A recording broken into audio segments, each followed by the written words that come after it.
Hi, my name is Tanya and I'm a sewaholic. And today I am going to share my sewing room tour with you. So come on in.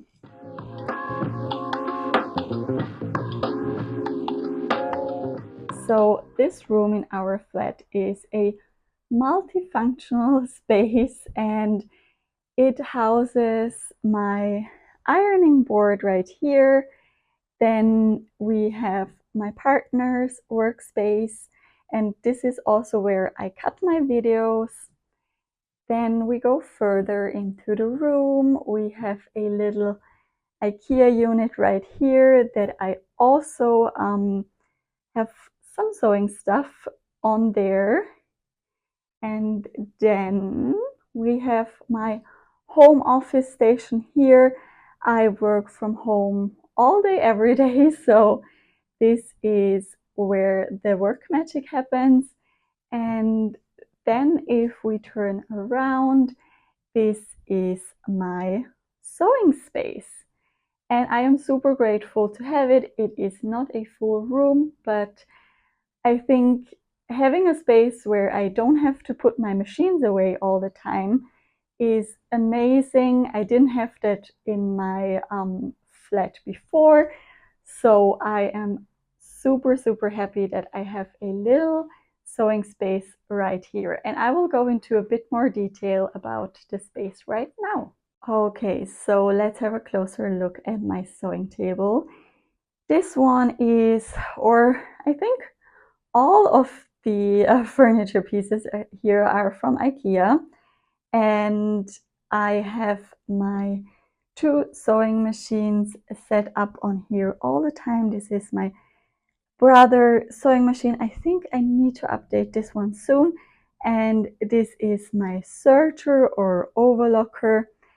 Then I have this pegboard from IKEA on top, which most of us sewists do.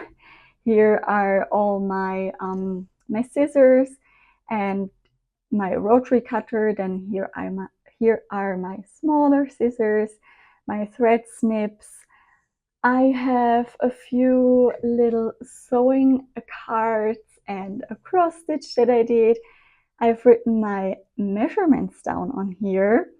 And then here I have needles for my machine, bias tape makers and labels. And then I have two tape measures here, some beautiful ribbon I got from his sister that I'm not sure what to do with. Then here I can put my instructions for paper patterns. I have oil for my machines, and here are a few of my overlocker helps, like the little brush, for example. Here we have my never used pin cushion, and there are, I think, there's some tailor's chalk in here, and then miscellaneous bits in here. So marking tools, but also a pen, loop turners, that kind of stuff. Then you will realize throughout this tour that I have a thing for small vintage boxes, and here you can see a few. This is a very cute mini chest of drawers, and I think there were chocolates in it. My mom-in-law gave this to me. Then here I have some hand sewing needles inside, and then in this one here there are I think there are, let me check, oh yes, some snaps inside, and in this one there are just black and white buttons. Then in here I have my clips, and in here I have some random buttons. You never know for what you need it, right? Then here is a little art piece that is just a postcard, but I really liked it. Above here I made a little bunting, and this is a very nice picture that my late grandfather painted, and I love it. And I think it fits the color scheme quite well. Then I always have pins, different kinds of pins. These are the easy to grab ones here on hand. And then I normally have a little one of my coasters here and a candle or this wax melting thing. And then I have my lamp from IKEA and a small cutting board here on the side of the table, just if I need to cut out little pieces, with my rotary cutter right there. And so if I go to the right, here is another little IKEA, I think it's called a chest of drawers, but it's rollable, so you can move it, but it is very full, so I can't really move it. And this one, on top of this one, I normally keep PDF patterns that I need to store, or as now, some fabrics that I got and that I also need to store somewhere. And or sometimes I just put all the kinds of stuff on here. I did do a little cleanup before I filmed this video, so yeah. And then there are lots of different things in these drawers, and only the one on top is somewhat related to sewing, because in here are the envelopes. Down here I put in my PDF patterns, and then there is some tissue paper. There is also the glue I use to stick my PDF patterns together. Then I have many Christmas cards. So yeah, but not really that interesting. And then if we go on the floor down here, I store all of my PDF patterns, and I use these paper envelopes where I put them in. And honestly, it is getting so full that I can't really fit any more in this one. So either I need to stop buying or I need to get a better storage space, but storage in this room is a bit scarce. So yeah, then we have my lovely chair and a cushion that I made last year, or a cushion cover, a round one. And then on the other side of the table, you can see all my paper patterns, and down here are all my sewing magazines, lots of Fiber Mood issues, Burda, vintage Burda magazines, and I have these little plastic crates that I really like, and there are lots of Tilly and the buttons, and in the back here are the ones that I don't really use, but I still have them, so yeah. And then onto my little sewing trolley. I chose the green one, of course, because green is my favorite color. And then here on top, you see that I love vintage or vintage inspired boxes. I have this little one for all the thread scraps, and it's really hard to get it open with just one hand. So I put all my little scraps in here and hope to put them into a pincushion or something like that one day. Then I have a very cute little cardboard box in here that houses all of my elastics. Then I have this little wristband, magnetic wristband that I never use in this one here, and I just love this box. It is so beautiful, and my mom got it for me when we were in Cornwall last December in a very cute little shop, and it says "Sewing Mends Your Soul," and I'm pretty sure that I won't be able to open this now. But in this one are just my embroidery things. So embroidery, what's it called?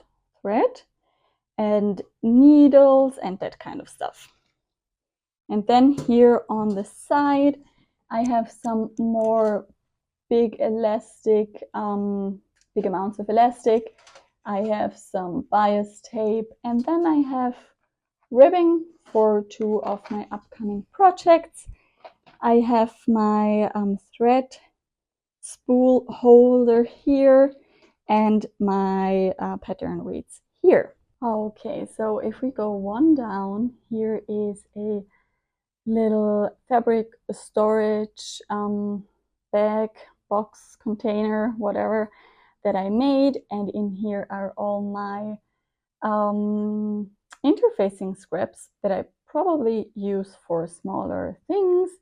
Then here I have some interfacing black and white, and I have a very, very cute little vintage Singer box which houses some ready-made vintage bias tape, and I got this with my vintage Singer sewing machine.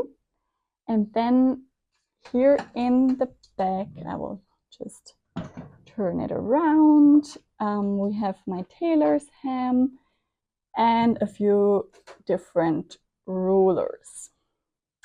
And then if we go to the last department at the bottom, this is a bit of a mess.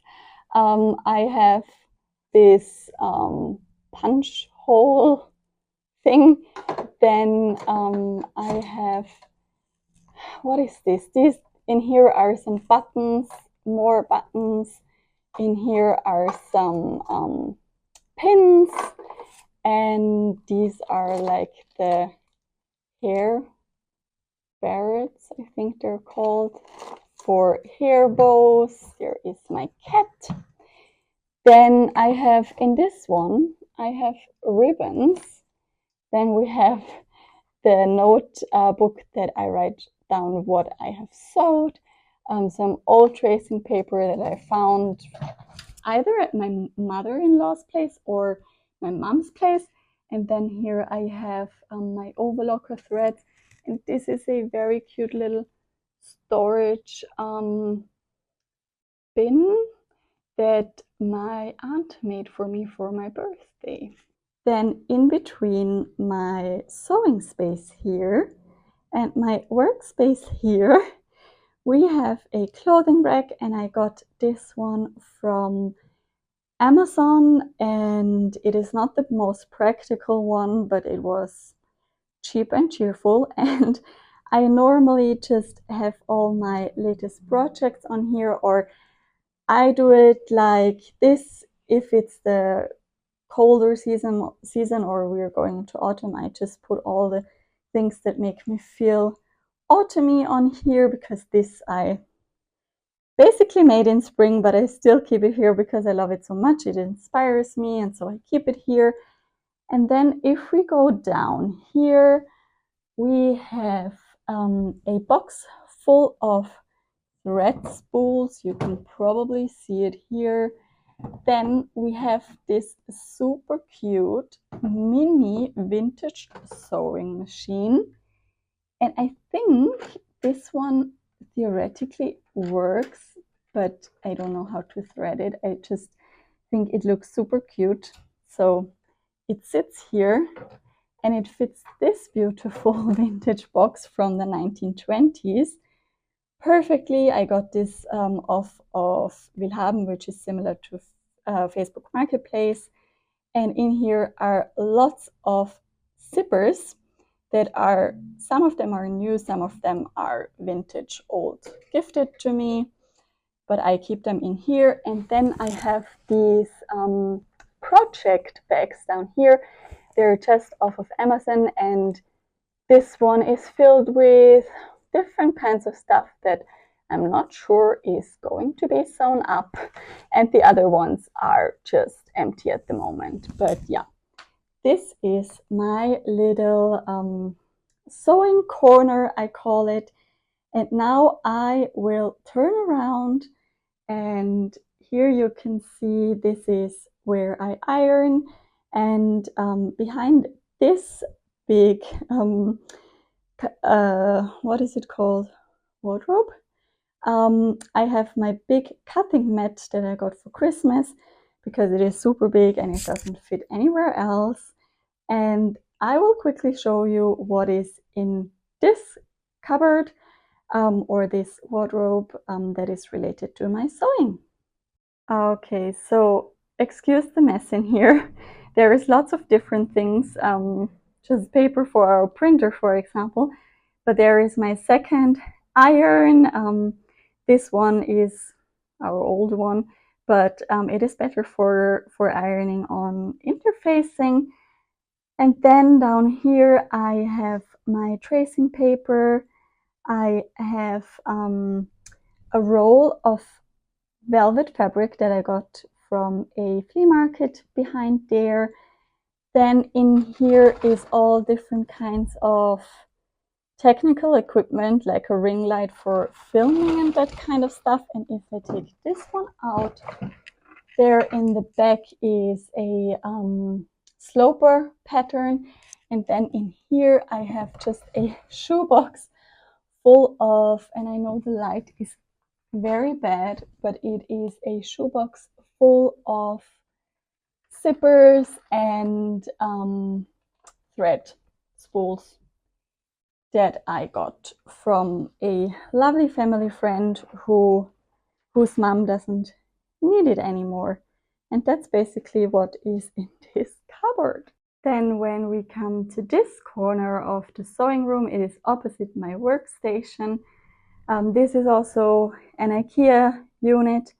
I'm sorry, I don't know what it is called, but I quite like the look of the black with the wood, even though it is not the most practical, but it looks cute.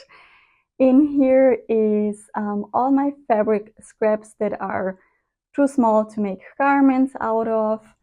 Then I have some different sewing and also one embroidery book here, but lots of Tilly and the Buttons books, a Liberty book. Then I have a little plant here.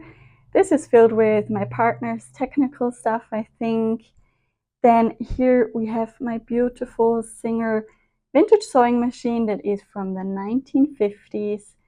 And I know I should probably need to cover it because it collects dust otherwise, but it is functional and I really plan on using it soon again. And I think it's just too pretty to cover it up. Yeah, it is one of my prized sewing possessions. And then in this bin here, we have lots of random stuff like embroidery hoops, some wadding. This is a garment I need to hem. Then there is some calico fabric in here. There is some linen there, and there are a few bags I sell on my Etsy shop here. And then if we go down, this is our printer that I got mainly to print out my PDF sewing patterns. This one is empty at the moment, and that is because I plan on reorganizing my fabrics. And now those of you who ask yourself, where is your fabric stash? It is here, and it is not that big. So at the moment, I put everything into this bin, and yeah, these are basically all my full-sized fabrics at the moment, and also the ones in my sewing corner. But it is getting a bit too much. There is also some fabric in here, but these are more or less the pieces that are either offcuts that are a bit bigger, or the fabrics that I got gifted that I don't really know what to do with. Here are a few cute fat quarters, which are Simplicity vintage design. But yeah, these are lots of laces. I don't really wear lace. I don't really sew with lace. So I don't really know what to do with them. but this one is full of these fabrics, and I do clear this bin out from time to time, but I just can't part with all of the fabric. But I plan to put a bit more fabric in here. And honestly, I would really, really like to have my fabrics on display, but as this storage unit is right next to the window, I don't want to risk that the fabrics get color damaged or something, so I haven't found the perfect solution yet, but that was the last part of my sewing room. I hope you enjoyed my little sewing room tour, which is more of a sewing corner, but I took over all the other corners in the room basically, thanks to my partner who accepts that. He has only his little gaming station here.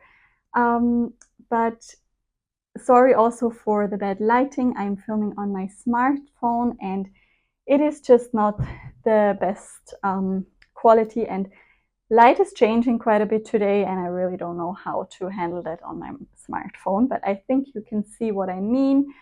And I'm super grateful for having a permanent sewing setup. I know that's quite a privilege, so I'm very happy about that. Though I know sewing is a hobby that takes up a lot of space, and if we are moving in the future and we're planning on doing so, I would be super, super happy if we would have a bigger place where I can have a whole room dedicated to sewing.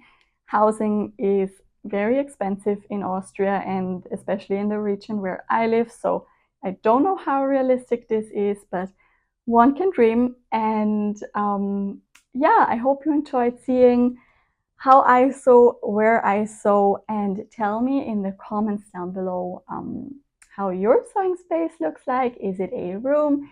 Is it a corner? Is it a setup that you have to put away after a sewing session? And yeah, I'm just very curious to hear that.